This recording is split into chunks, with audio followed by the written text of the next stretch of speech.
everyone. Today I'm going to discuss some of the crazy rules of tennis. I'll be looking at Friend at Court 2020, which is the handbook of rules and regulations. If you're just starting to play tennis, you can Google Friend at Court 2020 and you can find them. And these are the rules and regulations that you're supposed to use when you're playing a USTA tennis match.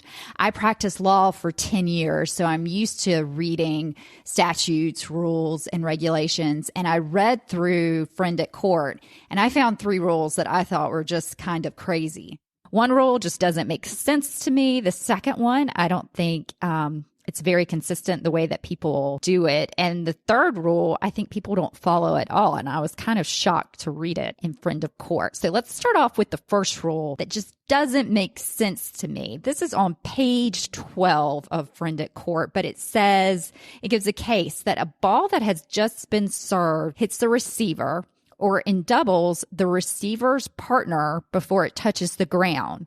Which player wins the point? And the decision is the server wins the point unless it's a service let.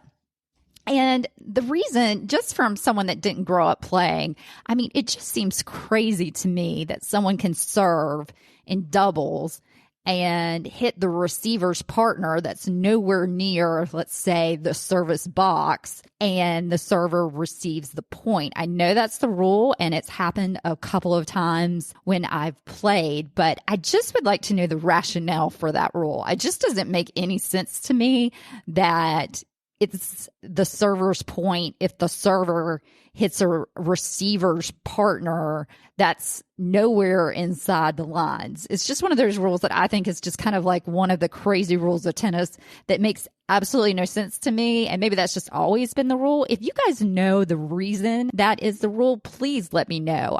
The next rule I'm going to talk about is one that I don't think is consistently followed, and that is the situation where a ball rolls in the court between your first and second served. I've looked at Friend of Court and I've looked at the rule, and on page 39 of the code, number 30, they address delays during service. And they say when the server's second service motion is interrupted by a ball coming into the court, the server is entitled to 2 serves. So that makes sense. If someone's in the process of serving a serve, then they get their first serve if a ball rolls into the court. But what happens a lot of times is that the person has not started serving yet. They have the ball and another ball rolls into the court, and they either move to go get it, or their partner moves to go get it, or someone on the other side moves. And depending on the day and who I'm playing, a lot of times the other team will either say you can take a first serve because that probably distracted you a little bit, or sometimes they don't say anything and you take a second serve. So I've always wanted to know, well, what is right? And the code and the rules actually address this. And they say when there is a delay between the first and second serves, they say the server gets 1 serve if the server was the cause of the delay. And then it says the server gets 2 serves if the delay was caused by the receiver or if there was outside interference. To me, a ball rolling in the court between your first and second serve would be outside interference. But then it goes on to say that the time it takes to clear a ball that comes onto the court between the first and second serve is not considered sufficient time to warrant the server receiving 2 serves. Unless this time is so prolonged as to constitute an interruption, the receiver is the judge of whether the delay is sufficiently prolonged to justify giving the server 2 serves.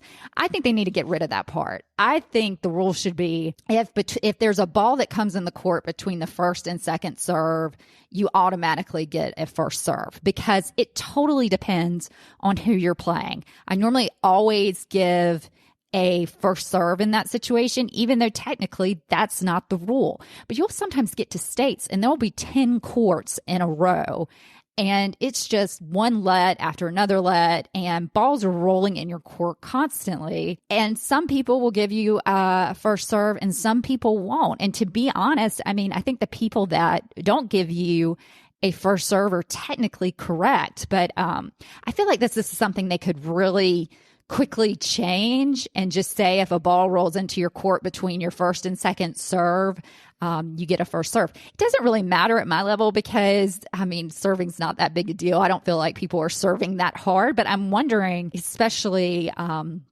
at some of the higher levels, if this is a big deal or what people normally do. The final rule I'm going to talk about is the situation where you are playing doubles and let's say your doubles partner hits a weak shot and yells, "Get back." And I was really surprised when I read Friend at Court because what it said has never happened before as far as the way they tell you to deal with it. On page 40 of the code, it says, number 34, it talks about talking when the ball is in play. And it says double players should not talk when the ball is moving toward their opponent's court. And they even give the example. For example, if a doubles player hits a weak lob and yells, "Get back," and the yell distracts an opponent who is about to hit the ball, then the opponent may claim the point based on a deliberate hindrance. If the opponent chooses to play the lob and misses it, the opponent loses the point because the opponent did not make a timely call of hindrance. So I have never experienced that situation before. A number of times we've had it where someone yelled during a point and we've said, okay, that's a voicelet, let's replay it. I've never had anyone stop during it and claim the point. I've had it happen before where my partner has yelled, "Watch out," or something like that. And the person missed. So they missed the overhead. But then they said that we needed to replay the point, which is actually not right. I talked to my husband about this and he said, well, in that situation, you should say, "Let's play a let." And then if they're not willing to give it to you, then say, "Well, I'm going to call a hindrance next time." But that's not the rule. The rule says that you should, if it really distracts you as you're about ready to hit it and someone's yelling, that you should immediately claim a hindrance and claim the point, not to replay the point, but just claim it. And that if you hit at it and you miss, you've lost your chance.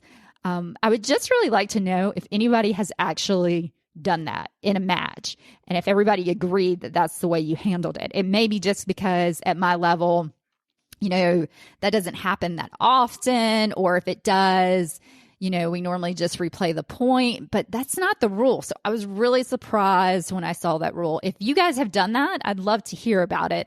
I just thought that was really interesting that that's what it says in the rules, and I don't feel like anyone follows that.